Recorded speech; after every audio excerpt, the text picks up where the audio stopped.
What can we do in the circumstances to control those who are influenced by contrary spirits? Spirits are domineering. Spirits like control.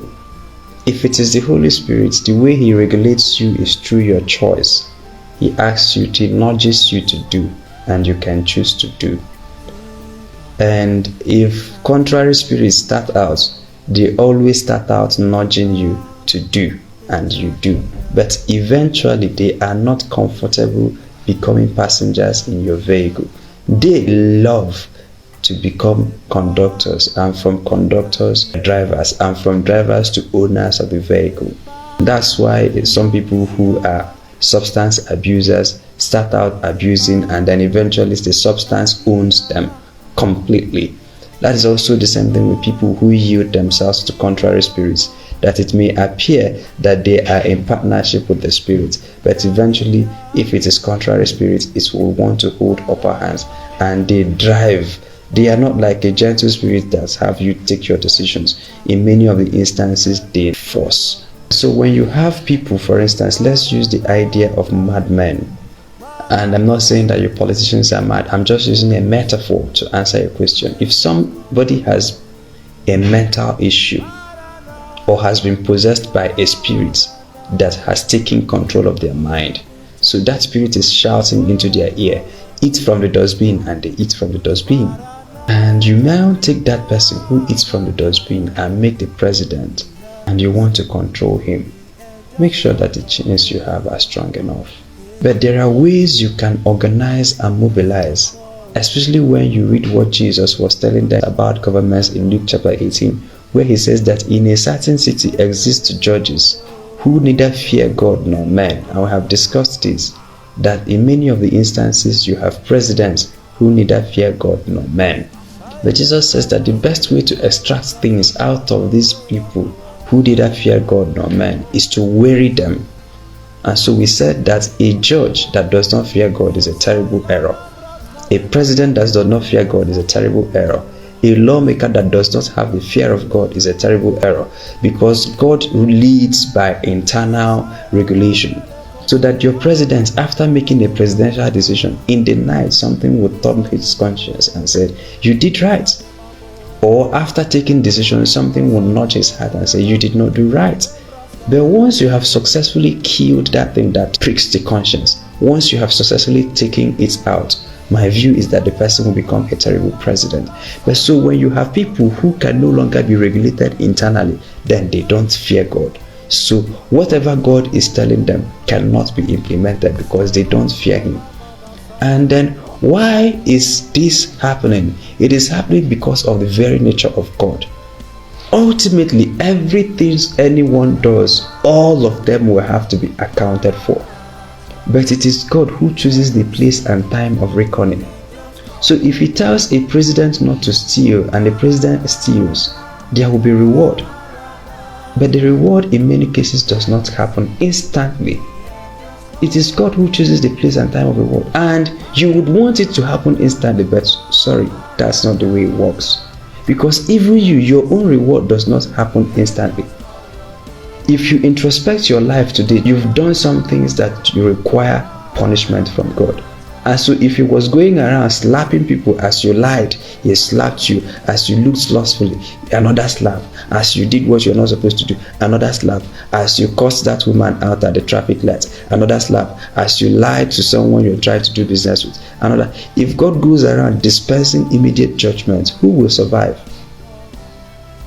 And so in His wisdom and in His magnanimity, He has chosen to delay judgment to His own time.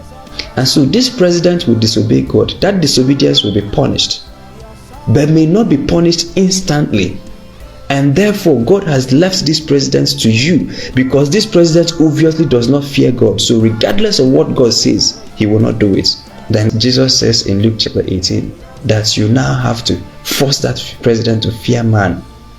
Because the president, though he does not fear God, but he fears man, because he's worried about, if I don't do this, the people will protest. If I don't do this, the people will picket me. If I don't do this, or if I do this. So Jesus says, lest by her continual coming she worries me. So yes, we can now organize in ways that can force the hands of those people who are influenced by contrary spirits. But that is exerting a certain kind of energy. But the second part is also true, that we can aspire to replace them. If someone who is empowered by contrary spirits can exert himself to become the president, how much more someone who is empowered by godly spirits? If the God we call on is the God of Abraham, Isaac, and Jacob, he is also the God of David. Why is our God limited to only giving us house rent? The only thing we want from God is admission. The only thing we want from God is to pay off our mortgage, to buy a new house, to buy a car. And you go to church and you see Christians praying. What are they praying about? For themselves. But you see people who approach contrary spirits and they are asking for territories. That one man who is sick and old can be empowered so much so to take over a nation of 220 million people. And the people are asking for car, UBA job. I want to get a visa. To run away from a country that is yours. My friends, we can aim big and ask God for territories. We can ask for states. We can ask for local governments. Depending on our capacities and on our faith, we can grow our faith to ask for senatorial seats, to make laws, to download laws. Instead of running around with chains trying to help these metaphorical madmen, why can't we replace them?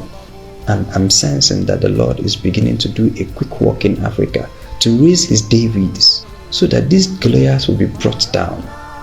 As long as they stay there, people cannot achieve their highest given potential. That's why you see a lot of Nigerians in Nigeria feel circumscribed.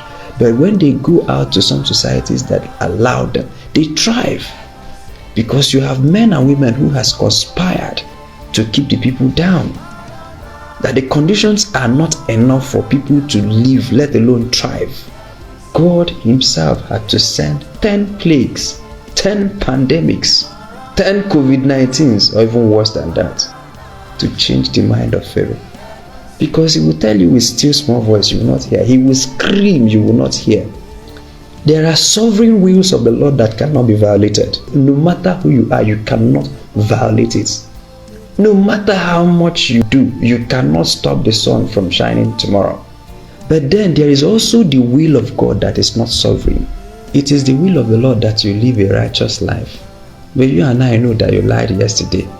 So that one is not sovereign. You can violate it with consequences, of course. So when it comes to those sovereign that you cannot violate, you can't. You will destroy yourself trying to violate them. And it happens. But then when it comes to those other will, he leaves you to also exercise your own free will.